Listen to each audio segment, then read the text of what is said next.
എൻ്റെ പേര് രജിത. ഞങ്ങൾ ഇരിഞ്ഞാലക്കുട രൂപതയിലെ കല്ലേറ്റിങ്ങര ഉണ്ണിമിശിഹ ഇടവകയിൽ നിന്ന് വരുന്നു. ഇതെൻ്റെ ഭർത്താവിൻ്റെ പേര് ഡെനീസ്.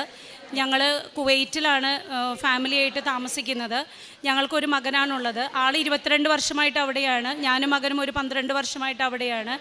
ആളവിടെ ഒരു പ്രിൻ്ററായിട്ട് ഒരു ഗവൺമെൻറ് യൂണിവേഴ്സിറ്റിയിൽ വർക്ക് ചെയ്യുന്നു. ഞാൻ അവിടെ ടീച്ചറാണ്. കഴിഞ്ഞ വർഷം ഞങ്ങളുടെ ജീവിതത്തിൽ ഈ 2024 ഫെബ്രുവരിയിൽ വലിയൊരു ഇടപെടൽ മാതാവിൻ്റെ ഉണ്ടായത് സാക്ഷ്യപ്പെടുത്താനാണ് ഞാനിവിടെ നിൽക്കുന്നത്. അതിനു മുൻപ് തന്നെ പറയട്ടെ, എൻ്റെ ഭർത്താവ് ആദ്യമേ ചെറുപ്പം തൊട്ടേ മാതാവിൻ്റെ വലിയൊരു ഭക്തനാണ്. എപ്പോഴും കൊന്തയെത്തിച്ച് നടക്കുന്ന ശീലമാണ്. ഒരു ദിവസം പോലും കുർബാനയോ ഒന്നും ആരാധനയോ ഒന്നും മുടക്കാറില്ല. പ്രസ്സിൽ വർക്ക് ചെയ്യുന്നത് കൊണ്ട് തന്നെ പലപ്പോഴും നൈറ്റ് ഷിഫ്റ്റുകൾ വരാറുണ്ട്. നൈറ്റ് ഷിഫ്റ്റ് വന്നാൽ പോലും അവിടുത്തെ 5:45 രാവിലത്തെ കുർബാനയ്ക്ക് എങ്ങനെയെങ്കിലും ആൾ അഡ്ജസ്റ്റ് ചെയ്തെത്തുകയും കുർബാനകളിൽ പങ്കെടുക്കുകയും ചെയ്യുമായിരുന്നു. കഴിഞ്ഞ വർഷം ഈ 2024 ഫെബ്രുവരിയിലാണ് ഞങ്ങളുടെ ജീവിതത്തെ മാറ്റിമറിച്ച സംഭവം ഉണ്ടാകുന്നത്. ഞങ്ങളുടെ മകൻ്റെ +2 പരീക്ഷയ്ക്ക് വേണ്ടി മകൻ ഒരുങ്ങിക്കൊണ്ടിരിക്കുന്നു. ഞങ്ങൾക്ക് ആകെ ഒരു മകൻ മാത്രമേ ഉള്ളൂ. ആ സമയത്ത് ഫെബ്രുവരി ആദ്യത്തെ ദിവസങ്ങളിൽ ഒരു 3-ാം തീയതിയൊക്കെ ആയിട്ട് ആൾ എന്നോട് പറയുകയാണ്, അവിടെ വിൻ്ററാണ്, അപ്പോൾ നല്ല തണുപ്പാണ്, എൻ്റെ കൈ ഭയങ്കര മരവിപ്പുണ്ട്, എന്താണെന്ന് അറിയില്ല. അപ്പോൾ ഞാൻ പറഞ്ഞു, അത് ചിലപ്പോൾ ഇപ്പോൾ ക്ലൈമറ്റ് ചേഞ്ചിൻ്റെ ആയിരിക്കുമല്ലോ, അത് അത്രയ്ക്ക് അങ്ങോട്ട് ശ്രദ്ധിച്ചില്ല. അടുത്ത ദിവസം ആളുടെ ജോലി സ്ഥലത്ത് നിന്ന് എനിക്ക് കോള് വരികയാണ്. ആളെ അവിടുത്തെ ഒരു ഹോസ്പിറ്റലിൽ അഡ്മിറ്റ് ചെയ്തേക്കാണ്. കാരണം അവിടെ ജോലി ചെയ്തുകൊണ്ടിരിക്കുമ്പോൾ പെട്ടെന്ന് ആൾ പറയുന്നത് കൂടെയുള്ള സ്റ്റാഫിനൊന്നും മനസ്സിലാവുന്നില്ല. പെട്ടെന്ന് ഹോസ്പിറ്റലൈസ് ചെയ്തു. അവിടെ ചെന്നപ്പോൾ പ്രഷർ 179/100 നിൽക്കുന്നത്. അവിടെ പക്ഷേ കുവൈറ്റ് ആയതുകൊണ്ടും അവിടുത്തെ ഒരു നിയമം അനുസരിച്ച് അങ്ങനെ പെട്ടെന്നൊന്നും അവർ നമ്മൾക്ക് ചികിത്സകൾ ചെയ്യില്ല. അവരുടേതായിട്ടുള്ള ഒരു പ്രൊസീജിയറുകളുണ്ട്. അവിടെ ഞാൻ പെട്ടെന്ന് തന്നെ ചെന്നു. അവിടെ ചെന്നപ്പോൾ ഡോക്ടർ എന്നോട് പറഞ്ഞു, സ്ട്രോക്കിൻ്റെ ചെറിയ സിംറ്റംസ് ആണ്, പക്ഷേ by the grace of God നിങ്ങൾ സേവ് ചെയ്യപ്പെട്ടിരിക്കുകയാണ്, നിങ്ങൾക്കൊരു പ്രശ്നവുമില്ല. പ്രഷറിനുള്ള മരുന്നും സ്ട്രോക്കിൻ്റെ മെഡിസിനും എടുക്കുക. ഒരാഴ്ച കഴിയുമ്പോൾ നിങ്ങൾ ഇവിടെ വന്ന് OPDയിൽ കാണാൻ പറഞ്ഞു. അങ്ങനെ ഇരിക്കുമ്പോൾ ഒരു ബുധനാഴ്ച, 1 വീക്ക് ആയിട്ടില്ല, ഒരു ബുധനാഴ്ച തൊട്ട് ആളുടെ സ്പീച്ച് മുഴുവൻ ആൾ വിചാരിക്കുന്നത് ആൾക്ക് പറയാൻ പറ്റുന്നില്ല. അങ്ങനെ നാട്ടിലേക്ക് വിളിച്ച് നമ്മൾ സംസാരിച്ചപ്പോൾ എല്ലാവരും പെട്ടെന്ന് തന്നെ ടിക്കറ്റ് എടുത്ത് ഇങ്ങോട്ട് വരാൻ പറഞ്ഞ് നമ്മളിവിടെ മെഡിക്കൽ ട്രസ്റ്റ് ഹോസ്പിറ്റലിൽ ന്യൂറോയിൽ അന്വേഷിച്ച് അവിടെ ബുക്ക് ചെയ്ത് നമ്മൾ ഇങ്ങോട്ട് കയറി പോരുകയാണ്. ഞായറാഴ്ച വൈകുന്നേരം നമ്മൾ അവിടെ നിന്ന് കയറി തിങ്കളാഴ്ച രാവിലെയാണ് ഇവിടെ എത്തേണ്ടത്. വരുന്നതിന് മുൻപ് ഡോക്ടേഴ്സിനോട് 2-3 പേരോട് യാത്ര ചെയ്യുന്നത് കൊണ്ട് കുഴപ്പമുണ്ടോ എന്ന് ചോദിച്ചു. ഡോക്ടേഴ്സ് പറഞ്ഞു കുഴപ്പമൊന്നും ഉണ്ടാവില്ല, കാരണം മരുന്ന് ഓൾറെഡി എടുക്കുന്നതാണല്ലോ. അങ്ങനെ കൊച്ചിയിൽ ഫ്ലൈറ്റ് ലാൻഡ് ചെയ്യാൻ പോകുന്നു എന്ന് പൈലറ്റ് അനൗൺസ് ചെയ്ത ഒരു 5 മിനിറ്റ് കഴിഞ്ഞപ്പോഴേക്കും കാല് ഭയങ്കര വേദന, റൈറ്റ് ലെഗ് ഭയങ്കര വേദനിക്കുന്നു എന്ന് പറയല്ല, ഈ ഫിക്സ് വരുന്ന പോലെയുള്ള ഫിക്സിൻ്റേതായിട്ടുള്ള കുറേ സിംറ്റംസ് കാണിച്ചു. അപ്പോഴേക്കും ഒരു മെഡിക്കൽ സ്റ്റാഫ് ഫ്ലൈറ്റിലുണ്ടായിരുന്നു. അവർ പറഞ്ഞു സ്ട്രോക്കിൻ്റെ സിംറ്റംസ് ആണ് എന്ന് പറയുമ്പോഴേക്കും ദൈവാനുഗ്രഹം കൊണ്ട് ഫ്ലൈറ്റ് ലാൻഡ് ചെയ്തു. അവിടെ നിന്ന് അവർ വേഗം തന്നെ നമ്മൾക്ക് മെഡിക്കൽ സർവീസ് അവൈലബിൾ ആക്കി. അങ്കമാലി ലിറ്റിൽ ഫ്ലവർ ഹോസ്പിറ്റലിലേക്ക് ചെന്നു. അവിടെ നിന്നും അവർ ആംബുലൻസ് റെഡിയാക്കി മെഡിക്കൽ ട്രസ്റ്റിലേക്ക് നമ്മളെ വിട്ടു. മെഡിക്കൽ ട്രസ്റ്റിൽ ചെന്ന് അരമണിക്കൂർ കൊണ്ട് അവർ ഡയഗ്നോസ് ചെയ്തു. ആളുടെ ബ്രെയിനിൽ മെയിൻ ആർട്ടറിയിൽ, അതായത് ബ്രെയിനിലേക്ക് രക്തം കൊണ്ടുപോകുന്ന പ്രധാന ഞരമ്പുകളിൽ ഒന്ന് മുഴുവൻ ഏകദേശം ഭൂരിഭാഗവും ബ്ലോക്കാണ്. അപ്പോൾ അതിനുള്ള ഏക സൊല്യൂഷൻ എന്ന് പറയുന്നത് ബ്രെയിൻ സ്റ്റെൻഡിങ് മാത്രമാണ്. ഞാൻ ഒരു ടീച്ചറായിട്ടാണ് വർക്ക് ചെയ്യുന്നത്. എനിക്ക് ഈ സയൻസിനെ കുറിച്ചൊന്നും അത്രയ്ക്ക് ധാരണയില്ല. സ്റ്റെൻഡിങ് ഹാർട്ടിൻ്റെ മാത്രമേ ഞാൻ കേട്ടിട്ടുള്ളൂ. ഞങ്ങളുടെ പാരൻസൊക്കെ ഏജ്ഡാണ്, അപ്പോൾ ഞങ്ങളുടെ സഹോദരങ്ങളാണ് കൂടെ വന്നിരുന്നത്. അവിടെ ചെന്ന് ഈ സ്റ്റെൻഡിങ്, അപ്പോൾ ഡോക്ടർ പറഞ്ഞു 5 വർഷമേ ആയിട്ടുള്ളൂ നമ്മുടെ കേരളത്തിൽ ബ്രെയിൻ സ്റ്റെൻഡിങ് വന്നിട്ട്, അതല്ലാതെ ഒരു സൊല്യൂഷൻ ആൾക്കില്ല, അത് ചെയ്തില്ലെങ്കിൽ ആൾ കംപ്ലീറ്റ് പാരലൈസ് ആയി പോകും. അപ്പോൾ നമ്മൾ പിന്നെ അത് ഒരുപാട് കോസ്റ്റ്ലി ആയിട്ടുള്ളതുമാണെന്ന് ഡോക്ടർ പറഞ്ഞു. ആലോചിക്കുക, നമ്മൾക്ക് ജീവനാണ് വലുത്, അതുകൊണ്ട് തന്നെ ബ്രെയിൻ സ്റ്റെൻഡിങ് ചെയ്യാൻ പറഞ്ഞു. അങ്ങനെ ഡോക്ടർ ഫെബ്രുവരി 21 ഉച്ചയ്ക്ക് 2:30 നമ്മൾക്ക് അപ്പോയിൻമെൻറ്റ് തന്നു ബ്രെയിൻ സ്റ്റെൻഡിങ്ങിന്. അതുവരെ ഒരാഴ്ച അവിടെ അവരുടെ ഒബ്സർവേഷനിൽ അഡ്മിറ്റ് ആവണമെന്ന് പറഞ്ഞു. അങ്ങനെ അവിടെ അഡ്മിറ്റായി. ആ ഒബ്സർവേഷൻ ഡേയ്സിലൊന്നും ആൾക്കൊരു പ്രശ്നവുമില്ല. ആളുടെ ആ ഒരു കുർബാന കാണുന്ന ശീലം അവിടെയും മുടക്കാൻ ദൈവം അനുവദിച്ചില്ല. മെഡിക്കൽ ട്രസ്റ്റിൽ എല്ലാ ദിവസവും 6 മണിക്ക് കുർബാന ഉണ്ടാവും. രോഗികൾക്ക് അവരവിടെ കൊണ്ടുവന്ന് കുർബാനയ്ക്ക് കൊടുക്കും. അപ്പോൾ നമ്മളോട് ഒരു നേഴ്സിനോട് സംസാരിച്ചുകൊണ്ടിരിക്കുമ്പോൾ നമ്മൾ ക്രിസ്ത്യൻസ് ആണെന്ന് പറഞ്ഞു. അവർ പറഞ്ഞതിനെ തുടർന്ന് അച്ഛൻ വന്ന് 5 ദിവസവും ആൾക്ക് കുർബാനയ്ക്ക് കൊടുത്തു. കൊന്ത നന്നായി എത്തിക്കും മോനെ എന്ന് അച്ഛൻ എന്നും പറയും. അങ്ങനെ ഫെബ്രുവരി 21 ഒരു വ്യാഴാഴ്ച, അന്ന് തന്നെയാണ് എൻ്റെ മകന് +2 പരീക്ഷ CBSEയുടെ സ്റ്റാർട്ട് ചെയ്യുന്നത്. അപ്പോൾ മകനോടൊന്നും ഇത് പറഞ്ഞിട്ടില്ല. അവൻ തനിച്ചാണ് കുവൈറ്റിൽ. അവനെ ഒറ്റൊരു മകനാവുമ്പോൾ എല്ലാവർക്കും അറിയാം, നമ്മൾ ഒരുപാട് ലാളിച്ചാണ് വളർത്തുന്നത്. കുക്കിങ്ങോ അങ്ങനത്തെ ഒന്നും സെൽഫായിട്ട് ചെയ്യാൻ നമ്മളൊന്നും പ്രാക്ടീസ് കൊടുത്തിട്ടില്ല. ഞങ്ങളുടെ ഒരു കസിൻ ബ്രദറാണ് ആളുടെ കൂടെ അവിടെ താമസിക്കാൻ ചെന്നത്. അപ്പോൾ അവൻ്റെ വിചാരം ഇവിടെ അപ്പന് എന്തൊക്കെയോ ടെസ്റ്റുകൾ നടക്കുന്നു. അപ്പോൾ എന്നെ വിളിച്ചപ്പോഴും ഞാൻ പറഞ്ഞു ടെസ്റ്റുകളാണ് നടക്കുന്നത്, പക്ഷേ മെയിൻ സർജറിയാണ് നടക്കുന്നതെന്നുള്ളത് ആൾക്കറിയില്ല. അങ്ങനെ ഫെബ്രുവരി 21 ഉച്ചയ്ക്ക് 2:30 ആൾ സർജറി ചെയ്തു. 2 മണിക്കൂർ കഴിഞ്ഞു. ഡോക്ടർ വിളിച്ച് നമ്മളോട് പറഞ്ഞു സക്സസ് ആയിരുന്നു, പേഷ്യൻ്റ് സുഖമായിട്ടിരിക്കുന്നു. ഒരു ദിവസം ക്ലോസ് ഒബ്സർവേഷന് വേണ്ടി ICUവിൽ കിടത്തും. അടുത്ത ദിവസം, അതായത് ഒരു വ്യാഴാഴ്ചയാണ് ചെയ്തത്, വെള്ളിയാഴ്ച ഉച്ച കഴിഞ്ഞ് 4 മണിയോടുകൂടി റൂം ഷിഫ്റ്റിംഗ് ചെയ്യും. നെക്സ്റ്റ് മൺഡേയോടുകൂടി നിങ്ങൾക്ക് വേണമെങ്കിൽ കുവൈറ്റിലേക്ക് തിരിച്ചു പോവാം, പിന്നെ കുഴപ്പമൊന്നുമില്ല, ഇടയ്ക്ക് ചെക്കപ്പ് ചെയ്താൽ മതി എന്ന് പറഞ്ഞു. അപ്പോൾ എല്ലാവരും വളരെ കൂളായി. ആളെങ്ങനെയാണെന്ന് വെച്ചാൽ ഭയങ്കര ഹോംലി ആയിട്ടുള്ളൊരു സ്വഭാവമാണ് ഹസ്ബൻഡിൻ്റെ. എല്ലാവരുമായിട്ടും റിലേഷന് നല്ല രീതിയിൽ മെയിൻറ്റെയിൻ ചെയ്യാൻ മാക്സിമം ശ്രമിക്കും, ഒരുപാട് പ്രാർത്ഥിക്കും. അപ്പോൾ ആ ശീലങ്ങളൊക്കെ എല്ലാവർക്കും ഇഷ്ടമാണ്. അപ്പോൾ ആൾ ഹോസ്പിറ്റലൈസ്ഡ് ആയി എന്ന് കേട്ടപ്പോൾ എല്ലാവർക്കും ഭയങ്കര സങ്കടമായിരുന്നു. അങ്ങനെ ഓപ്പറേഷൻ സക്സസ് ആയിരുന്നു എന്ന് പറഞ്ഞപ്പോൾ ഇത് ഈ കാലിൽ കൂടെ സ്റ്റെൻറ്റ് കയറ്റിയിട്ട് ബ്രെയിനിലേക്ക് ചെല്ലുന്ന ഒരു ഇതാണ്, അല്ലാതെ സ്കള് റിമൂവ് ചെയ്തിട്ടുള്ളതൊന്നുമല്ല. അപ്പോൾ പിന്നെ എല്ലാവരും ഹാപ്പിയായി. ഒത്തിരി പേര് കസിൻസൊക്കെ ഓപ്പറേഷൻ്റെ അന്ന് വന്നിരുന്നു. എല്ലാവരും തിരിച്ചുപോയി. രാത്രി 8:30 ആയപ്പോൾ ഒരു അങ്കിളും ഞാനും മാത്രമേ ഉള്ളൂ റൂമിൽ. ICUവിൽ നിന്നും പെട്ടെന്ന് വിളിക്കുക മെഡിക്കൽ ട്രസ്റ്റിൽ, പെട്ടെന്ന് തന്നെ ICUവിലേക്ക് വരണം. ചെന്നപ്പോൾ അവിടെ ബ്രെയിൻ സ്റ്റെൻറ്റിങ് ചെയ്ത ഡോക്ടർ നിൽക്കുകയാണ്. ഡോക്ടർ എൻ്റെ കൈ പിടിച്ചിട്ട് പറഞ്ഞു നമ്മുടെ കയ്യിൽ നിന്ന് പോയി കാര്യങ്ങൾ. കാരണം എന്താണെന്നറിയില്ല, ഡെനീസിൻ്റെ തലയിൽ ബ്രെയിനിൽ ബ്ലീഡിങ് സ്റ്റാർട്ട് ചെയ്തു. നമ്മൾ എമർജൻസി ആയിട്ട് ഒരു CTക്ക് പോവുകയാണ്. 2 കോംപ്ലിക്കേഷനാണ് നമ്മുടെ മുൻപിലുള്ളത്. സ്റ്റെൻറ്റിങ് ചെയ്ത ഭാഗത്ത്, സ്റ്റെൻറ്റ് ഇട്ട ഭാഗത്താണ് ബ്ലീഡിങ് എങ്കിൽ കയറ്റിയ സ്റ്റെൻറ്റ് അതേപോലെ നമ്മൾക്ക് പുറത്തേക്ക് എടുക്കണം. അതുമാത്രമല്ല, ബ്ലീഡിങ് കണ്ടിന്യൂ ചെയ്ത് പോവുകയാണ് എങ്കിൽ സ്കള് റിമൂവ് ചെയ്ത് ഓപ്പറേഷൻ നടത്താതെ പറ്റില്ല. നമ്മുടെ ന്യൂറോ സർജൻ ടീം ഫുൾ ഇവിടെ റെഡിയാണ് എന്ന് പറഞ്ഞ് അവരെയും എനിക്ക് കാണിച്ചു തന്നു. എൻ്റെ ഒരു സ്വഭാവം ഇമോഷണലി ഞാൻ ഭയങ്കര വീക്കാണ്, പെട്ടെന്ന് കരയുന്നൊരു ക്യാരക്ടറൊക്കെയാണ് ഞാൻ. പക്ഷെ എന്തോ എനിക്കെന്തോ ആ നേരത്ത് കരച്ചിലൊന്നും വന്നില്ല. ഡോക്ടർ എൻ്റെ കൈ പിടിച്ച് ഓടി CT റൂമിലേക്ക്. തിരിച്ചു വന്നിട്ട് എന്നോട് പറഞ്ഞു താങ്ക് ഗോഡ് എന്ന് പറഞ്ഞിട്ട് പറഞ്ഞു സ്റ്റെൻറ്റിങ് ചെയ്ത ഭാഗത്തല്ല ബ്ലീഡിങ് വന്നിരിക്കുന്നത്, അത് തന്നെ വലിയ അനുഗ്രഹം. 2 മണിക്കൂർ ഇടവിട്ട് ഇന്ന് മുഴുവൻ നമുക്ക് CT എടുക്കണം. ബ്ലീഡിങ് കണ്ടിന്യൂ ചെയ്യാൻ ഒരു കാരണവശാലും അനുവദിക്കരുത്. കാരണം ബ്രെയിനിന് സഹിക്കാവുന്നതിലൊരു പരിധിയുണ്ട്. മിക്കവാറും സ്കള് റിമൂവ് ചെയ്തിട്ടുള്ള ഓപ്പറേഷൻ തന്നെയായിരിക്കും ഇതിന് സൊല്യൂഷൻ വരിക. അറിയുന്നവർക്കൊക്കെ ഞാൻ വേഗം ഒരു മെസ്സേജുകൾ ഇട്ടു. എൻ്റെയും ആളുടെയും റിലേറ്റീവ്സിൽ ഓരോ ആൻറ്റിമാരെ വിളിച്ച് ഞാൻ പറഞ്ഞു സംഭവം ക്രിട്ടിക്കലാണ് ആൻറ്റി, പ്രാർത്ഥിക്കണം. ആളുടെ കുവൈറ്റിലും ഈ ഡെയിലി പള്ളിയിലൊക്കെ പോകുന്നത് കൊണ്ട് ഒത്തിരി പ്രയർ ഗ്രൂപ്പുകളിലൊക്കെ ആളെ അറിയാം. പിന്നെ അവിടെ ഈ കൃപാസന മാതാവിൻ്റെ അഖണ്ഡ ജപമാല ഗ്രൂപ്പൊക്കെ ഉണ്ട്. അതിലൊക്കെയുള്ള ചേച്ചിമാർക്ക് ഞാൻ മെസ്സേജ് ചെയ്തു. അവരെന്നോട് പറഞ്ഞു ഒന്നും പേടിക്കണ്ട, ഞങ്ങൾ ലൈറ്റ് ക്യാൻഡിൽ പ്രയർ ചെയ്യുന്നുണ്ട്, അഖണ്ഡ ജപമാല ഗ്രൂപ്പിൽ നമ്മൾ പ്രയർ റിക്വസ്റ്റ് ഇടുന്നുണ്ട്, ഒന്നും സംഭവിക്കില്ല. പക്ഷേ എനിക്ക് ആ സമയത്ത് ലൈറ്റ് ക്യാൻഡിൽ പ്രയർ എന്താണെന്നൊന്നും എനിക്കറിയില്ല. ഞാൻ ഒട്ടും ഫെമിലിയർ ആയിരുന്നില്ല കൃപാസനത്തിൻ്റെ രീതികളുമായിട്ട്. ഞാനപ്പോൾ നമ്മുടെ സാധാരണ ഏതൊരു മനുഷ്യനും ചെയ്യുന്ന പോലെ കൊന്ത കയ്യിലുണ്ട്. കൊന്ത മുഴുവൻ എത്തിക്കുന്നുണ്ടോ എന്ന് ചോദിച്ചാൽ ഇല്ല. പക്ഷേ മാതാവെ കാക്കണേ എന്നൊരു പ്രാർത്ഥനയുണ്ട്. വീട്ടിൽ നിന്ന് പാരൻസ് വിളിക്കും, കുവൈറ്റിൽ നിന്ന് മോൻ വിളിക്കും, ഇവരൊക്കെ വീഡിയോ കോളിലാണ് വിളിക്കുന്നത്. ഇവർക്കൊന്നും ഈ ക്രിട്ടിക്കൽ സ്റ്റേജ് നമ്മൾ പറഞ്ഞിട്ടില്ല. അപ്പോൾ ഇവരുടെ അടുത്തൊക്കെ ഞാൻ ചിരിച്ചിട്ട് പറയുമേ ഒരു കുഴപ്പമില്ല, ICUവിൽ ഹാപ്പി ആയിട്ട് ഇരിക്കുന്നു, അത് 2 ദിവസം കഴിയുമ്പോൾ മാറ്റും. പിന്നെ ഓരോ ദിവസവും മെഡിക്കൽ, എനിക്ക് അറിഞ്ഞുകൂടെ എല്ലാ ഹോസ്പിറ്റലുകളിലും അങ്ങനെയാണോ എന്ന്, മെഡിക്കൽ ട്രസ്റ്റിൽ വൈഫിനെ അല്ലെങ്കിൽ ഏറ്റവും ഇൻറ്റിമേറ്റ് ആയിട്ടുള്ള ഏതെങ്കിലും ഒരാളെ മാത്രം വിളിച്ച് പേഷ്യൻറ്റിനെ കാണിച്ച് നമുക്ക് അപ്ഡേഷൻസ് തരും. അപ്പോൾ വ്യാഴാഴ്ച 10 മണിക്ക് ആദ്യത്തെ CT രാത്രി എടുത്തു, ബ്ലീഡിങ് കണ്ടു, പ്രാർത്ഥിച്ചോളാൻ പറഞ്ഞു. നമ്മളെല്ലാവരെയും പ്രയർ റിക്വസ്റ്റിന് വിളിച്ചു, നമ്മളും പ്രാർത്ഥിച്ചുകൊണ്ടിരിക്കുന്നു.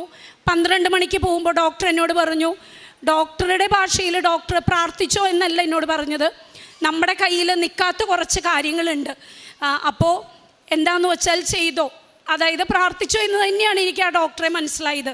പിന്നെ ആ ഡോക്ടറെ കുറിച്ച് പറയുകയാണെങ്കിൽ കേരളത്തിലെ നമ്പർ 1 ഡോക്ടർമാരിൽ ഒരാളാണ്. ആ ഡോക്ടർ ഒരു സാധാരണക്കാരൻ, അല്ലെങ്കിൽ എൻ്റെ ഒരു അനിയനെ പോലെ എൻ്റെ കൂടെ നിന്നിട്ട് എന്നെ CT റൂമിൽ കയറ്റി എന്നെ കാണിച്ച്, 2ാമത്തെ CT കാണിച്ചിട്ട് എന്നോട് പറഞ്ഞു, ദൈവത്തിന് ഒരുപാട് നന്ദി പറയണം, ബ്ലീഡിങ് തുടങ്ങിയ പോലെ നിൽക്കുകയാണ്, അത് സ്പ്രെഡായിട്ടില്ല, അപ്പോൾ നന്നായി പ്രാർത്ഥിച്ചോ എന്ന് പറഞ്ഞു. അപ്പോൾ 12 മണിയുടെ CT കഴിഞ്ഞു. അതിലപ്പോൾ ചെറിയൊരു ആശ്വാസം വന്നു.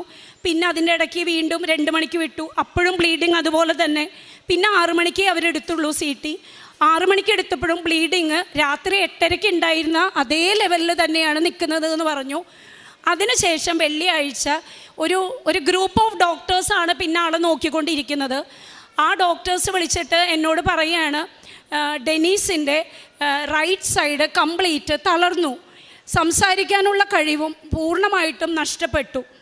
എനിക്കത് ഇനി നമ്മൾക്ക് ഒന്നും പ്രത്യേകിച്ച് ചെയ്യാനില്ല. ഇത് എപ്പോഴും ബ്രെയിനിൽ ബ്ലീഡിങ് വന്നു കഴിഞ്ഞാൽ അതിൻ്റെ ഒരു ആഫ്റ്റർ ഇഫക്റ്റ് ഇങ്ങനെയൊക്കെ തന്നെയാണ് ഉണ്ടാവുക. മാക്സിമം ഇനി ഡോക്ടേഴ്സ് നോക്കുന്നത് ഡെനീസിൻ്റെ ജീവൻ നിലനിർത്തുക എന്ന് പറയുന്നതാണ് അവരുടെ മുന്നിലുള്ള ഒരു വെല്ലുവിളി എന്ന് എന്നോട് പറഞ്ഞു. പിന്നെ എന്നോട് പറഞ്ഞു, ഈ ബ്ലീഡിങ്ങിന് ചുറ്റും നീര് വെക്കുന്നത് കൂടിയാലും പ്രശ്നമാണ്, അതും ഇല്ലാതെ ഇരിക്കാനുള്ള മരുന്നുകളാണ് ഇപ്പോൾ നമ്മൾ കൊടുക്കുന്നത്. സ്പീച്ചോ റൈറ്റ് സൈഡ് പാരലൈസ് ആയതോ ഒന്നും നമ്മളിപ്പോൾ കൺസിഡർ ചെയ്യുന്നില്ല. അങ്ങനെ കുറച്ച് ദിവസങ്ങൾ പോയി.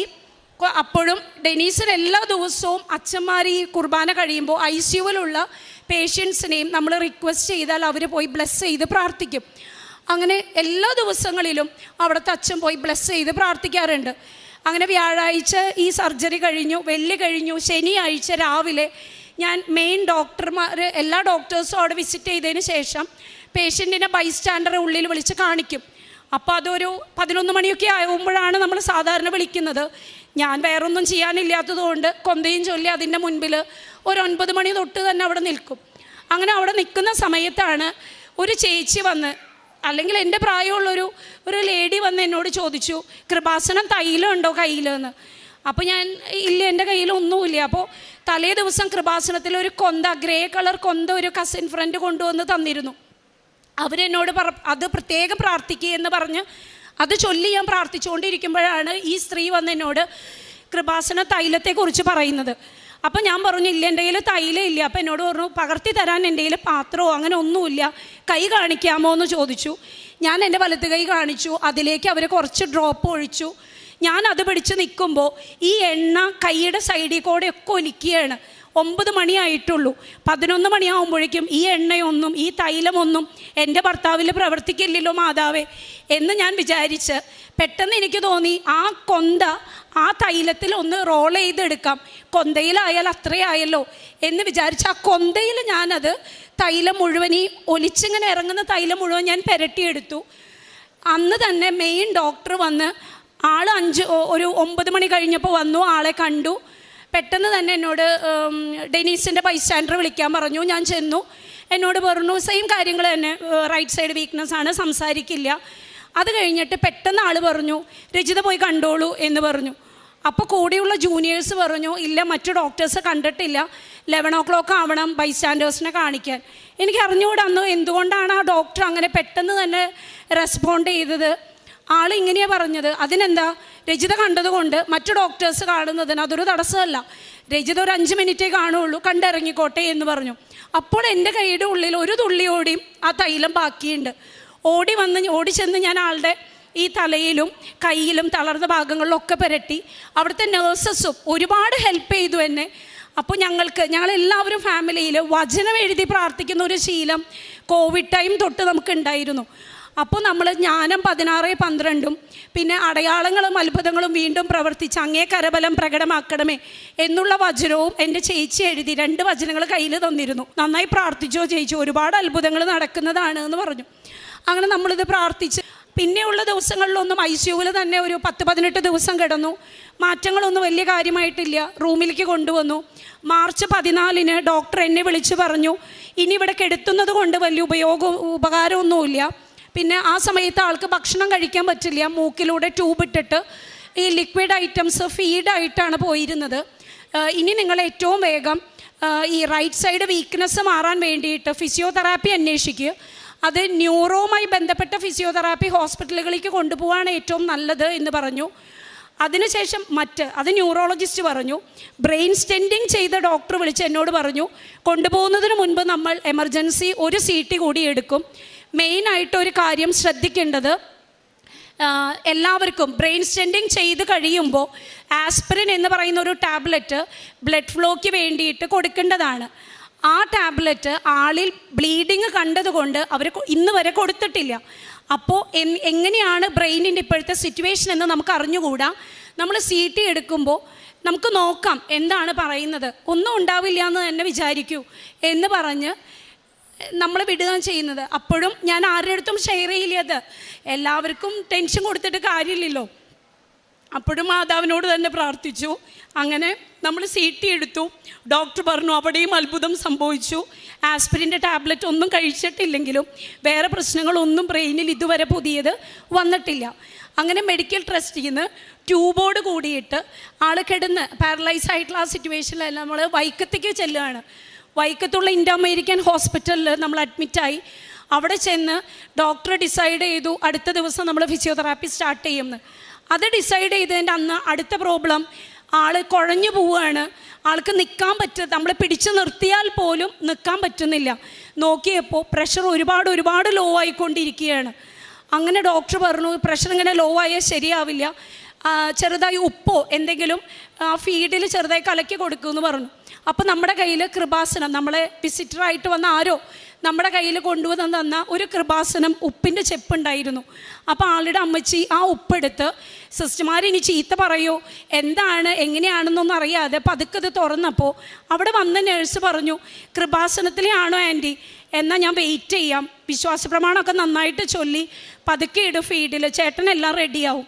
അന്ന് തൊട്ട് ആളുടെ പ്രഷർ നോർമലിലേക്ക് വന്നു എന്ന് മാത്രമല്ല, വിചാരിച്ചതിനേക്കാൾ വേഗത്തിൽ അവിടെ വെച്ച് ഡോക്ടറെ പോലും അന്താളിപ്പിച്ച് ആൾ നമ്മുടെ ഈസ്റ്ററിൻ്റെ അന്ന് പരസഹായം ഒന്നുമില്ലാതെ നടക്കാൻ തുടങ്ങി. അപ്പോൾ തന്നെ നമ്മൾക്ക് ദൈവത്തിൻ്റെ ആ ഒരു അനുഗ്രഹം, എന്തുമാത്രം കരുതലും കരുണയും നമ്മുടെ ജീവിതത്തിലേക്ക് വരുന്നു എന്ന് മനസ്സിലായി തുടങ്ങി. ഈസ്റ്റർ കഴിഞ്ഞ് പിറ്റേ ദിവസം ആളോട് നിൽക്കാൻ പറഞ്ഞാൽ നിൽക്കില്ല, അത്രയും സ്പീഡിലാണ് ആൾ നടക്കുന്നത്. അപ്പം ഡോക്ടേഴ്സിനൊക്കെ പേടിയാവും. ഡോക്ടർ വെച്ചത് എങ്ങനെ ഇത്ര പെട്ടെന്നൊരു മാറ്റം, അവരാരും പ്രതീക്ഷിച്ചിട്ടില്ല. അങ്ങനെ അതിൻ്റെ ഇടയിൽ അപ്പോൾ നമ്മൾക്ക് ഒരു ചെറിയ ഹാപ്പിനെസ്സൊക്കെ ആയി. അപ്പോഴാണ് അടുത്ത ന്യൂസ് വരുന്നത്, കുവൈറ്റിലുള്ള ആളുടെ ജോബിൽ നമ്മൾ എമർജൻസി ലീവിലാണ് വന്നേക്കുന്നത്. അപ്പോൾ ചിലപ്പോൾ ജോബ് പോകാൻ സാധ്യതയുണ്ട്, കറക്റ്റ് ലീവ് കൊടുത്തിട്ടില്ല. ഇവിടെ നിന്ന് വെറുതെ ഒരു മെയിൽ സെൻഡ് ചെയ്താലൊന്നും ഇന്ത്യൻസിനെ അവരങ്ങനെ കൺസിഡർ ചെയ്യില്ല. അവരുടെ ഡൽഹിയിലുള്ള കുവൈറ്റ് എംബസിയിൽ ഈ മെഡിക്കൽ പേപ്പറുകളെല്ലാം വിട്ട് സ്റ്റാമ്പ് ചെയ്ത് വന്നാൽ മാത്രമേ ജോലിയിൽ തുടരാൻ പറ്റുള്ളൂ എന്ന് പറഞ്ഞു. അങ്ങനെ നമ്മൾ പേപ്പറുകളൊക്കെ വേഗം വിട്ടു. പക്ഷേ അടുത്ത പ്രശ്നം, റംസാൻ്റെ നോമ്പായതുകൊണ്ട് പല ദിവസങ്ങളിലും ഡൽഹിയിലുള്ള കുവൈറ്റ് എംബസി മുടക്കാണ്. അപ്പോഴും നമ്മൾ ഈ കൊന്തെത്തിച്ചും light a candle prayer continue ചെയ്തും തന്നെ മുന്നോട്ട് പോയിക്കൊണ്ടിരിക്കുകയാണ്. അതിനിടയിൽ ആദ്യമായിട്ട് നമ്മൾ ഈ സങ്കീർത്തനങ്ങളിൽ 91-ാം അധ്യായം ഞങ്ങൾ സ്ഥിരമായിട്ട് രാവിലെയും വൈകുന്നേരവും ചൊല്ലാറുണ്ട്. അപ്പോൾ ആൾക്കും അത് കാണാതെ അറിയാം. ആളുടെ ബെഡിൻ്റെ അടുത്ത് നിന്ന് എല്ലാ ദിവസവും രാവിലെ ഞാൻ അത് ചൊല്ലി. ഒരു ദിവസം പെട്ടെന്ന് ആൾ ആമേൻ എന്ന് പറഞ്ഞു. അപ്പോൾ എല്ലാവരും കൂടി ഉണ്ടായിരുന്ന എൻ്റെ ചേച്ചിയും ഞെട്ടി. ഞങ്ങൾ ഒന്നുകൂടിയും സെയിം വേർഡ് റിപ്പീറ്റ് ചെയ്യിപ്പിക്കാൻ ശ്രമിച്ചു, പക്ഷെ പറ്റിയില്ല. പിന്നെ ഹോസ്പിറ്റലിൽ നിന്നും 2-3 ദിവസങ്ങൾക്ക് ശേഷം ദൈവികമായിട്ടുള്ള, അതായത് ആൾക്ക് താല്പര്യമുള്ള നന്ദി ദൈവമേ, തിരുനാമ കീർത്തനം, ഇതൊക്കെ ചെറുതായി ക്ലിയറായി തുടങ്ങുന്ന രീതിയിൽ ആൾ പാട്ടിൻ്റെ രൂപത്തിൽ സ്റ്റാർട്ട് ചെയ്തു. അപ്പോൾ ഡോക്ടർക്കും ഭയങ്കര സന്തോഷമായി. പിന്നെ ആളുടെ ഈ ചുണ്ടൊക്കെ എപ്പോഴും വരണ്ട് പോകുന്നൊരു സിറ്റുവേഷൻ വന്നു. അപ്പോൾ ഡോക്ടർ പറഞ്ഞു ലിപ് ബാം എന്തെങ്കിലും തേക്കുക, അല്ലെങ്കിൽ ചുണ്ട് ഭയങ്കരമായിട്ട് പൊട്ടാൻ തുടങ്ങും, പിന്നെ അത് ഇൻഫെക്ഷൻ വരും. അപ്പോൾ ഒരു നേഴ്സ് പെട്ടെന്ന് പറഞ്ഞു തേനായാലും കുഴപ്പമൊന്നുമില്ല ചേച്ചി. അപ്പോഴാണ് ഞങ്ങളുടെ കയ്യിൽ കൃപാസന തേൻ അവിടെ റൂമിലുണ്ടായിരുന്നു. അങ്ങനെ കൃപാസനം തേനും തേച്ച് കൊടുത്തു. അപ്പോൾ ആൾ ചുണ്ട് നനയ്ക്കാൻ പറയുമ്പോൾ ഈ തേച്ച് കൊടുക്കുന്ന തേനിൻ്റെ വായിലൂടെ വേറൊന്നും പോവാത്തത് കൊണ്ട് ചുണ്ടിങ്ങനെ നക്കാൻ തുടങ്ങുന്നു. അപ്പോൾ എനിക്ക് തോന്നുന്നു ആ തേനും എല്ലാം മാതാവിൻ്റെ ഒരു അനുഗ്രഹം പ്രവർത്തിച്ച് വൈക്കത്ത് നിന്നും ഏപ്രിൽ 3-ാമത്തെ ആഴ്ച പോരുമ്പോൾ അത്യാവശ്യം അവനവൻ്റേതായിട്ടുള്ള കാര്യങ്ങൾ മറ്റുള്ളവരുമായി ആശയവിനിമയം ചെയ്യാൻ പറ്റാവുന്ന തരത്തിൽ എൻ്റെ ഭർത്താവിനെ ദൈവം മാറ്റി കഴിഞ്ഞിരുന്നു. അങ്ങനെ ഞങ്ങൾ വീട്ടിലെത്തി. വീട്ടിലെത്തി കഴിഞ്ഞപ്പോൾ വീണ്ടും കുവൈറ്റിൽ നിന്ന് റിമൈൻഡർ വന്നു, ജൂലൈ 1-ാം തീയതി നിങ്ങൾ ജോലിക്ക് കയറിയില്ലെങ്കിൽ എന്നേക്കുമായിട്ട് നിങ്ങളെ പിരിച്ചുവിടും. ആൾക്ക് ഭയങ്കര സങ്കടമായി. നമ്മൾ മെഡിക്കൽ ട്രസ്റ്റിൽ വന്നു. വീണ്ടും മാതാവിൻ്റെ തന്നെയാണ് കരുണ നമ്മൾ ഈ ചോദിച്ചുകൊണ്ടിരിക്കുന്നത്. മാതാവിനോട് ചോദിക്കുന്നു. അങ്ങനെ ഡോക്ടർ ആളെ ചെക്കപ്പ് ചെയ്തിട്ട് പറഞ്ഞു ഫിറ്റാണ്, ആൾക്ക് യാത്ര ചെയ്യാം, ഒരു പ്രശ്നവുമില്ല. അങ്ങനെ നമ്മൾ കുവൈറ്റിലേക്ക് ഇവിടുത്തെ ഡോക്ടറുടെ സമ്മതപ്രകാരം ചെന്നു. അവിടെ ചെല്ലുമ്പോൾ എൻ്റെ വിചാരം ഓക്കെ ജൂലൈ 1 തൊട്ട് നമ്മൾ ജോലിക്ക് കയറും, വേറെ കുഴപ്പമൊന്നുമില്ല. അവിടെ ചെന്നപ്പോഴാണ് അടുത്ത പ്രശ്നം പറയുന്നത്. ജൂലൈ 2-ാം തീയതി അവിടുത്തെ ഒരു ഗ്രൂപ്പ് ഓഫ് ഡോക്ടേഴ്സ് ആളെ ഇൻ്റർവ്യൂ പോലെ ചെയ്യും. ആളത് ആ ഇൻ്റർവ്യൂ പാസ്സായാൽ മാത്രമേ അവർ ആളെ ജോലിയിൽ കണ്ടിന്യൂ ചെയ്യാൻ സമ്മതിക്കുകയുള്ളൂ. അന്ന് വൈകുന്നേരം അപ്പം ഞാൻ ശരിക്കും, അതായത് ആരും നമ്മുടെ ചുറ്റുമില്ല, നമ്മളൊരു അന്യനാട്ടിൽ സഹായിക്കാൻ ആരുമില്ല, ആശ്രയിക്കാനൊന്നുമില്ല. ചില നേരത്തെ മനസ്സൊക്കെ മടുത്ത് ഇനിയിപ്പോൾ പ്രാർത്ഥിച്ചിട്ട് എന്നുള്ളൊരു നിലയിലേക്ക് വരെ ഞാൻ പോയി. അവസാനം അന്ന് രാത്രി ഞങ്ങളുടെ വീട്ടിലൊരു കസിൻ സിസ്റ്റർ വന്നു. ആളുടെ പേര് ജോബി എന്നാണ്.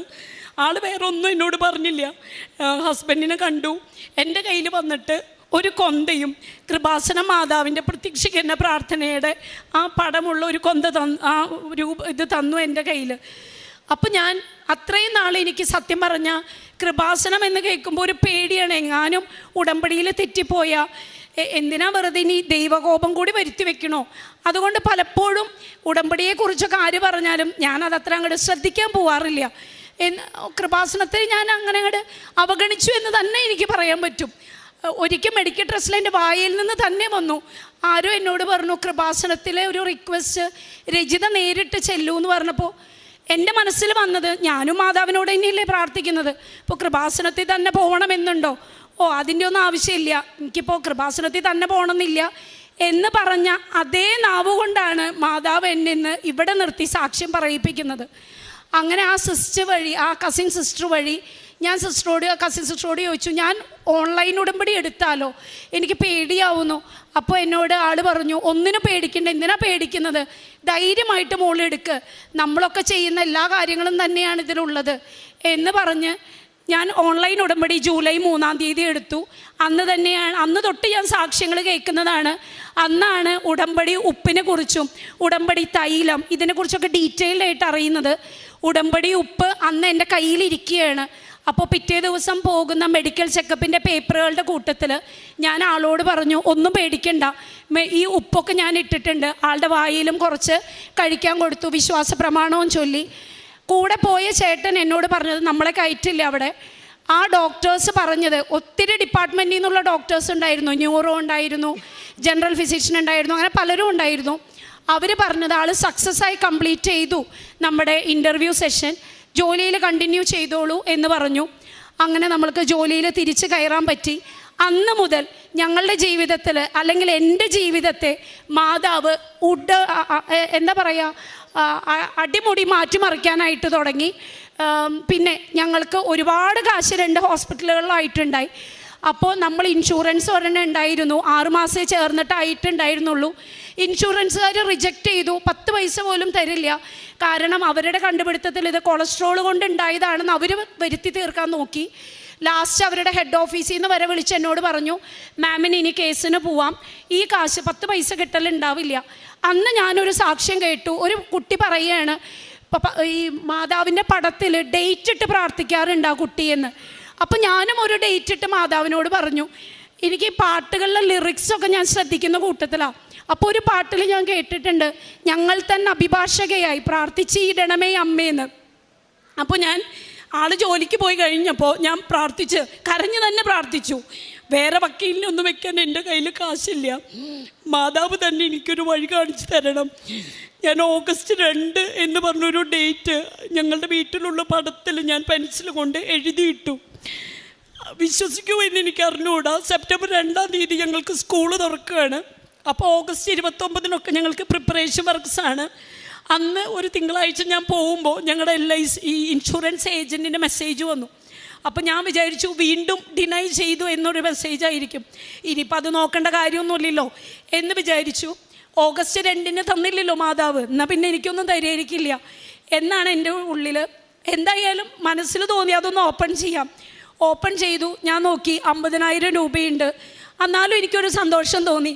മാതാവ്, ഞാൻ പറഞ്ഞിട്ട് 5 ലക്ഷമായിരുന്നു ഞങ്ങളുടെ ഇൻഷുറൻസ്, 5 ലക്ഷവും തരണം എന്നാണ് മാതാവിനോട് ഞാൻ പ്രാർത്ഥിച്ചത്. അപ്പം ഞാൻ മാതാവിനോട് തന്നെ പറഞ്ഞു, കുറച്ച് അതിമോഹമല്ലേ, 5 ലക്ഷമൊക്കെ വേണമെന്ന്, 6 മാസം ആയിട്ടുള്ളൂ ഇൻഷുറൻസ് എടുത്തിട്ട്, സാരമില്ല, 5 ലക്ഷം ചോദിച്ച് എനിക്ക് നീ 50,000 തന്നില്ലേ, എനിക്ക് ഹാപ്പിയാണ് എന്ന് പറഞ്ഞ് ഈ ഇൻഷുറൻസ് ഏജൻ്റ് അയച്ച സ്ക്രീൻഷോട്ട് ഞാൻ എൻ്റെ സിസ്റ്റർക്കും ആളുടെ സിസ്റ്റർക്കും ബ്രദർ ഇൻ ലോയ്ക്ക് അയച്ചു കൊടുത്തു. പിന്നെ തുടരെ ഇവരൊക്കെ എന്നെ വിളിക്കുകയാണ്. ഫോൺ അറ്റൻഡ് ചെയ്തപ്പോൾ എന്നോട് ചോദിച്ചു, നിനക്ക് എന്താ നിൻ്റെ മെമ്മറിക്ക് വല്ല പ്രശ്നം ബാധിച്ചു? അത് 50,000 അല്ല മോളെ, അത് 5 ലക്ഷവും അവരനുവദിച്ച് തന്നേക്കാണെന്നാണ് പറഞ്ഞതെന്ന്. ഞാൻ തന്നെ, അതായത് ഈ ഇൻഷുറൻസ് ഏജൻസി ഓഫീസ് തന്നെ ഞെട്ടിപ്പോയി. വെറും 6 മാസം ഇൻഷുറൻസ് എടുത്തിട്ടുള്ള എനിക്ക് 5 ലക്ഷവും ഇത്രയും നാൾ റിജക്റ്റ് ചെയ്ത ഒരു കമ്പനിക്കാർ പെട്ടെന്ന് ഒരു ദിവസം 5 ലക്ഷം എങ്ങനെ അനുവദിച്ചു? അവർക്കൊന്നും ഉത്തരമില്ലെങ്കിലും എനിക്ക് നല്ല ഉത്തരമുണ്ട്. എൻ്റെ കൃപാസന മാതാവ് തന്നെ തന്നതാണ്. അന്ന് തൊട്ട് ഞങ്ങളുടെ ജീവിതത്തിൽ ഒത്തിരി പരീക്ഷണങ്ങൾ. പക്ഷേ ഇവിടെ കേൾക്കുന്ന ഓരോ സാക്ഷ്യവും അച്ഛൻ്റെ ഓരോ സ്പീച്ചും എന്നെ ഒരുപാട് മോട്ടിവേറ്റ് ചെയ്തു. ഒരു കുടുംബ പ്രാർത്ഥനയുടെ കൊന്തൊക്കെ തന്നെയേ ഞാൻ എത്തിക്കുള്ളൂ. ഭർത്താവ് ഭയങ്കരമായിട്ട് കൊന്തെത്തിക്കുന്ന ആളാണ്. അപ്പോൾ എൻ്റെ സിസ്റ്റർ എന്നോട് പറയാറുണ്ട്, ഭർത്താവ് സമ്പാദ്യത്തിൻ്റെ കാര്യത്തിൽ കാശ് വെച്ച് സമ്പാദിക്കുന്നതിൽ ആൾ അത്ര മിടുക്കനൊന്നും അല്ലെങ്കിലും കൊന്ത എത്തിച്ച് മാതാവിൻ്റെ അടുത്ത് ഒരുപാട് അനുഗ്രഹം ആൾ വാങ്ങിച്ചു. ആ അനുഗ്രഹമാണ് ഇപ്പോൾ ഇങ്ങനെ എഴുന്നേറ്റ് നിൽക്കുന്നത്. ആ അസുഖം വന്ന് 3 മാസം കഴിഞ്ഞാൽ എന്തെങ്കിലും പറയാൻ പറ്റുള്ളൂ എന്ന് മെഡിക്കൽ സയൻസ് പറഞ്ഞ സ്ഥാനത്ത് 3 മാസം കഴിഞ്ഞപ്പോൾ നല്ല മിടുക്കനായിട്ട് എൻ്റെ ഭർത്താവ് ജോലിക്ക് പോകാൻ തുടങ്ങി. എല്ലാ മനുഷ്യനെയും പോലെ എല്ലാ കാര്യങ്ങളും ചെയ്യാൻ തുടങ്ങി. സംസാരത്തിനുള്ളൊരു ചെറിയൊരു ബുദ്ധിമുട്ടുണ്ട് എന്നുള്ളത് മാത്രമേ ഉള്ളൂ. പിന്നെ ഞങ്ങളുടെ ലൈഫിൽ ഇങ്ങനെ പരീക്ഷണങ്ങൾ വരുമ്പോഴും ഇവിടുത്തെ സാക്ഷ്യങ്ങൾ, അച്ഛൻ്റെ പഴയ സ്പീച്ചിൽ ഉടമ്പടിയിലിരിക്കുമ്പോൾ നിങ്ങൾക്ക് ഒരുപാട് പരീക്ഷണം വരും, പക്ഷെ നിങ്ങൾ വീണു പോവില്ല. അത് തന്നെയായിരുന്നു എനിക്കുണ്ടായത്. ഞങ്ങൾക്ക് സാമ്പത്തികമായി പെട്ടെന്ന് വന്ന ഈ ഒരു പ്രതിസന്ധിയിൽ കുവൈറ്റിൽ നിന്നും ഒരുപാട് പേര് നമ്മൾ വിചാരിക്കാത്ത, നമ്മളിനി എന്ത് ചെയ്യും കാശിനെന്ന് ആലോചിച്ച് നിൽക്കുമ്പോഴായിരിക്കും ഓരോരുത്തർ, ടീച്ചറെ ഇന്ന ഭാഗത്തുനിന്ന് പള്ളിയുടെ ഒരു സംഘടനയുണ്ട്, അപ്പോൾ നമ്മൾക്ക് ഇന്നത് വേണ്ട പോലെ ചെയ്യാം. അപ്പോൾ നമ്മളൊന്ന് സങ്കടപ്പെടുമ്പോഴേക്കും മാതാവ് മറ്റേ വശത്ത് ആശ്വാസവുമായിട്ട് എത്തിക്കഴിഞ്ഞു. അങ്ങനെ നമ്മൾ 9-ാം തീയതി ഇവിടെ റിവ്യൂവിന്, ഈ മാസം 6 മാസം കഴിയുമ്പോൾ റിവ്യൂ ചെയ്യാൻ പറഞ്ഞിരുന്നു. അങ്ങനെ മെഡിക്കൽ ട്രസ്റ്റിൽ വരാൻ ഒക്ടോബർ 9-ന് ടിക്കറ്റ് എടുത്തു. അപ്പോൾ ഞാനിങ്ങനെ പ്രാർത്ഥിക്കുന്നുണ്ട്. അപ്പോൾ അച്ഛൻ പറയാറുണ്ട്, കൃപാസനത്തിൽ കാല് കുത്തണമെങ്കിൽ വരെ അതിനൊരു അനുഗ്രഹം വേണമെന്ന്. അപ്പോൾ ഞാനത് മനസ്സിൽ വിചാരിച്ച് ഭയങ്കര പേടിയുണ്ടായിരുന്നു എനിക്ക്. മാതാവിൻ്റെ അടുത്ത് ഇത്രയും നാൾ കാണിക്കാത്ത ഭക്തി ഒരാവശ്യത്തിന് ഓടി വന്നു എന്ന് മാതാവിന് തോന്നല്ലേ, എനിക്ക് കൃപാസനത്തിൽ വരണമെന്നുള്ളൂരിക്ക് തന്നെ പ്രാർത്ഥിച്ചു. പക്ഷേ ഞങ്ങൾ എയർ ഇന്ത്യ എക്സ്പ്രസ് ആണ് ബുക്ക് ചെയ്തിരുന്നത്. 2 ദിവസം മുന്നേ 7-ാം തീയതി നമ്മൾ അറിയാണ് എയർ ഇന്ത്യ എക്സ്പ്രസിൻ്റെ ആ ഫ്ലൈറ്റ് അവർ ക്യാൻസൽ ചെയ്തു എന്ന്. നമ്മൾക്ക് ആകെ 10 ദിവസത്തെ ലീവാണ് നമ്മൾ അപ്ലൈ ചെയ്തിരുന്നത്. അത് സാങ്ഷൻ ആവുകയും ചെയ്തു തീർന്നു. 2 ദിവസം വീണ്ടും കഴിഞ്ഞു. സെയിം റേറ്റിൽ, ഇനി ക്രിസ്മസ് ആയാൽ റേറ്റുകളൊന്നും നമ്മുടെ കയ്യിൽ നിൽക്കില്ല. മാതാവ് എന്ത് ചെയ്യും എന്ന് ആലോചിക്കുമ്പോഴേക്കും സെയിം ഫ്ലൈറ്റ് തന്നെ അവർ റീഷെഡ്യൂൾ ചെയ്തു ബുധനാഴ്ചയ്ക്ക്. അപ്പം ഞാൻ മാതാവിനോട് പ്രാർത്ഥിച്ചു, മാതാവേ നീ കൂടെ വരുന്നില്ലെങ്കിൽ, ബൈബിളിൽ അങ്ങനെ ഒരു ഭാഗമുണ്ടെന്ന് ചേച്ചി എന്നോട് എപ്പോഴും പറയാറുണ്ട്, പുറപ്പാടിലോ മറ്റോ മോശ പ്രാർത്ഥിച്ചത്, കർത്താവേ നീ കൂടെ വരുന്നില്ലെങ്കിൽ എന്നെ വിടരുത് എന്ന് പറഞ്ഞത് ഞാനും റിപ്പീറ്റ് ചെയ്തു. ഞങ്ങളുടെ കൂടെ വരുന്നില്ല, ഞങ്ങളെ സഹായിക്കാൻ നീ ഇല്ല എങ്കിൽ ഞങ്ങളെ തനിച്ച് വിടരുത് എന്നുള്ളൊരുക്കി പ്രാർത്ഥിച്ച് പ്രത്യക്ഷീകരണ പ്രാർത്ഥനയൊക്കെ ചൊല്ലി ഞങ്ങൾ കുവൈറ്റ് എയർപോർട്ടിൽ വന്നു. ഒരുവിധം ക്ലിയറൻസൊക്കെ കഴിഞ്ഞു. ഞാൻ ഹാപ്പിയായി. പിന്നെയുള്ള പ്രശ്നം ആൾക്ക് ഇനി ഫ്ലൈറ്റിൽ വല്ല ബുദ്ധിമുട്ടുണ്ടാവുമോ എന്നുള്ളത് മാത്രമാണ്. എക്സിറ്റിൻ്റെ സീൽ ചെയ്യുന്ന ഭാഗത്ത് വന്നപ്പോൾ പെട്ടെന്ന് എമിഗ്രേഷൻ ഓഫീസർ ആളെ തടഞ്ഞിട്ട് പറഞ്ഞു, നിങ്ങൾക്ക് യാത്ര ചെയ്യാൻ പറ്റില്ല, നിങ്ങളുടെ യാത്ര, നിങ്ങളുടെ വാട്ടർ ബില്ല് കുടിശ്ശിക കിടക്കുന്നുണ്ട്, അതടയ്ക്കാതെ നിങ്ങൾക്ക് പോകാൻ പറ്റില്ല എന്ന്. അപ്പോൾ ഞാൻ ചോദിച്ചു, അവർ ഫുൾ അറബിയിലാണ് സംസാരിക്കുന്നത്, എനിക്ക് അറബി അറിയില്ല. ഞാൻ രാത്രി 12:30 സമയമാണ്, ഫ്ലൈറ്റ് 1:30-ക്കാണ്. ഞാൻ അവരോട് പറഞ്ഞു, നമ്മൾ പിന്നെ എപ്പോഴെങ്കിലും ചെയ്താൽ മതിയോ? പറ്റില്ല, കടത്തിവിടില്ല എന്ന് ഉറപ്പ് തന്നെ പറഞ്ഞു. അവർ വെറുതെ ആക്ഷൻസ്, നമുക്ക് അറബി അറിയില്ല എന്ന് പറഞ്ഞപ്പോൾ ഡയറക്ഷൻസ് വെറുതെ ഇങ്ങനെ കൈ ചൂണ്ടി അവിടെ പോ ഇവിടെ പോ എന്ന് പറയും. അങ്ങനെ ലാസ്റ്റ് എവിടെയാണ് പേ ചെയ്യേണ്ടതെന്ന് അറിയാതെ കുറേ ഓടി നടന്നു. മാതാവിനെ വിളിക്കുന്നു, മാതാവിൻ്റെ ഭാഗത്തൊന്നും സഹായമില്ല എന്ന് തോന്നി. അങ്ങനെ അവസാനം അടയ്ക്കേണ്ട ഓഫീസിലേക്ക് എത്തിപ്പെട്ടപ്പോൾ അവിടെ ഓഫീസറില്ല. അയാളെ ഫോൺ ചെയ്യാൻ ഒരു നമ്പർ എഴുതി വെച്ചിട്ടുണ്ട്. നമ്പർ വിളിച്ചപ്പോൾ അയാൾ പറഞ്ഞു, ഞാൻ ലിങ്ക് അയക്കും, ലിങ്ക് വഴി നിങ്ങൾ സെൻഡ് ചെയ്യാൻ പറഞ്ഞു. ലിങ്ക് എടുക്കാൻ നോക്കി, ലിങ്ക് ഓപ്പൺ ആവുന്നില്ല. സമയം വീണ്ടും പോയിക്കൊണ്ടിരിക്കുകയാണ്. അറബി അറിയുന്നില്ല. അയാളും അറബിയിലാണ് കൂടുതൽ കാര്യങ്ങളും പറയണത്. ഒറ്റ കാര്യം ഞാൻ മാതാവിനോട് പറഞ്ഞുള്ളൂ, എന്നെ പരീക്ഷിക്കണ്ട, എനിക്ക് വന്നേ പറ്റൂ കൃപാസനത്തിൽ, സാക്ഷ്യം പറയാതെ ഞാൻ തിരിച്ചു പോരില്ല. ആ നേരത്ത് ഒരു നല്ല എനിക്ക് കണ്ടപ്പോൾ തോന്നിയത്, സുന്ദരനായ ആശാരിച്ചക്കൻ നമ്മുടെ ഈശോനെ കുറിച്ച് ഏതോ ഒരച്ഛൻ ടോക്കിൽ ഞാൻ യൂട്യൂബിൽ പറയുന്ന കേട്ടിട്ടുണ്ട്. ആ ഒരു മാതൃകയിൽ ഒരു കുവൈറ്റി അവിടെ ഇരുന്ന് വെറുതെ ഇരിക്കുക. ഞാൻ അയാളുടെ അടുത്ത് ചെന്നിട്ട് ഞാൻ പറഞ്ഞു, സാർ എന്നെ ഒന്ന് ഹെൽപ്പ് ചെയ്യണം, എനിക്ക് വാട്ടർ ബില്ല് അടച്ച് പെട്ടെന്ന് പോകണം, 1:30 ഫ്ലൈറ്റ്. ഒരു മടിയും പറയാണ്ട് അയാൾ എന്നോട് പറഞ്ഞു, sister no tension no tension. അയാൾക്ക് ഒട്ടും ഇംഗ്ലീഷ് കംഫർട്ടബിൾ അല്ല. അയാൾ ഇങ്ങനെ ഒറ്റമുറിയിലൊക്കെ പറഞ്ഞു, കാര്യം ചോദിച്ചു. ഞാൻ പറയുന്ന കാര്യങ്ങൾ അയാൾക്ക് കൃത്യമായി മനസ്സിലാവുന്നുണ്ട്. അയാൾ വേഗം എൻ്റെ ഫോൺ വാങ്ങിച്ചു. കുവൈറ്റുകളുടെയൊക്കെ സ്വഭാവം അറിയുമോ എന്ന്, നമ്മുടെ നാട്ടിൽ അറിയുമോ എന്ന് എനിക്ക് അറിഞ്ഞൂടാ. ഭയങ്കര ഒരു അഹങ്കാരി നേച്ചർ എന്നാണ് അവരെ പറയുക. നമ്മൾ അടുത്ത് പോലും ചെല്ലുന്നത് അവർക്ക് ഇഷ്ടമല്ല. അവർ യൂസ് ചെയ്യുന്ന ഫോണൊക്കെ കോടികൾ വില വരുന്നതായിരിക്കും. എൻ്റെ ഒരു സാധാ ഫോൺ ആ ഒരു കുവൈറ്റി കയ്യിലെടുത്ത് അതിൽ അയാൾ വേണ്ട കാര്യങ്ങളൊക്കെ ചെയ്തിട്ട് അതും റെഡി ആവുന്നില്ല. അപ്പം എന്നോട് അവർ പറഞ്ഞു, അയാൾ എന്നോട് ചോദിച്ചു, സിസ്റ്ററുടെ കയ്യിൽ ക്യാഷ് ആയിട്ടുണ്ടാവോ? അപ്പോൾ ഞാൻ പറഞ്ഞു, ക്യാഷ് ഉണ്ട്, കുവൈറ്റ് ദിനാറുണ്ട്. അപ്പോൾ അയാൾ എന്നോട് പറഞ്ഞു, ഞാൻ ചോദിക്കാതെ തന്നെ അയാൾ എന്നോട് പറഞ്ഞു, ഞാനൊരു കാര്യം ചെയ്യാം, എൻ്റെ അക്കൗണ്ടിൽ നിന്നും നിങ്ങൾക്ക് വേണ്ടി ഞാൻ പേ ചെയ്യാം, നിങ്ങൾ കുവൈറ്റ് ദിനാറായിട്ട് എൻ്റെ കയ്യിൽ തന്നാൽ മതി എന്ന് പറഞ്ഞു. ഓൺ ദ സ്പോട്ട് അയാൾ കാര്യങ്ങൾ ചെയ്തു. ഞാൻ ക്യാഷ് കൊടുത്തു. കറക്റ്റ് ബോർഡിങ് സ്റ്റാർട്ട് ചെയ്തതും ഞങ്ങൾ ലൈനിലെത്തി. സുഖമായി ഞങ്ങൾ ഇവിടെ വന്നു. മെഡിക്കൽ ട്രസ്റ്റിൽ വെള്ളിയാഴ്ച പോയി. ഡോക്ടർ പറഞ്ഞു നോർമൽ ഹെൽത്തി മാനാണ്, ഇനി ഒരു പ്രശ്നവുമില്ല, എല്ലാം പണ്ടത്തെ പോലെ തന്നെ ചെയ്യാം. ആളും ഹാപ്പിയായി. അങ്ങനെ ഞങ്ങൾ ഇന്ന് അവിടെ നിന്ന് പോരുമ്പോഴേ നമ്മൾ ഡിസൈഡ് ചെയ്തിട്ടുണ്ട്, തിങ്കളാഴ്ച ഉടമ്പടി എടുത്തിട്ട് എനിക്ക് സാക്ഷ്യം പറഞ്ഞേ ഞാൻ പോരൂ എന്നുള്ളത്. അതിനുവേണ്ടി മാതാവിനോട് ഒരുപാട് പ്രാർത്ഥിച്ചൊരുങ്ങി. അച്ഛൻ പറയുന്ന പോലെ വെറുതെ ഒന്നും മാതാവിൻ്റെ അടുത്തേക്ക് മാതാവ് എത്തിക്കില്ല.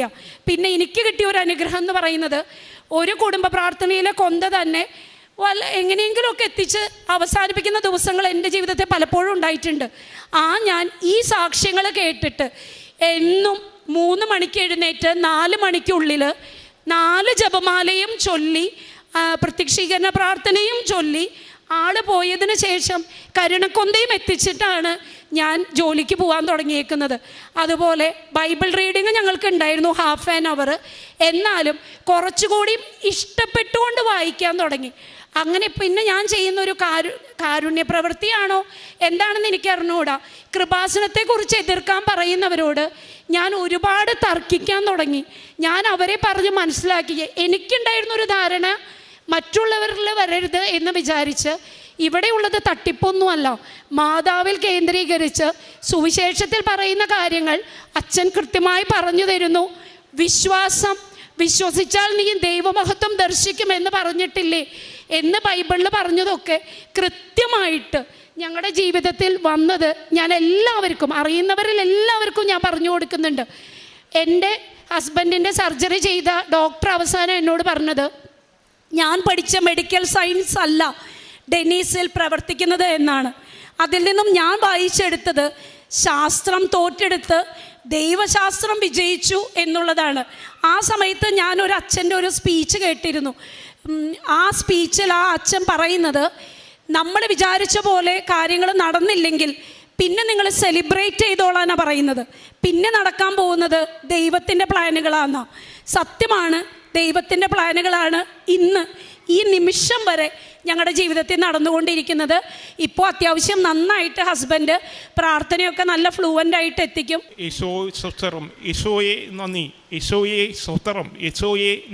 ദൈവമഹത്വത്തിന് കൂടുതൽ കൂടുതൽ എല്ലാവരും അനുഗ്രഹങ്ങൾ ലഭിക്കട്ടെ എന്ന് പ്രാർത്ഥിച്ചുകൊണ്ട് എൻ്റെ ഈ സാക്ഷ്യം ഇവിടെ ഞാൻ ചുരുക്കുന്നു.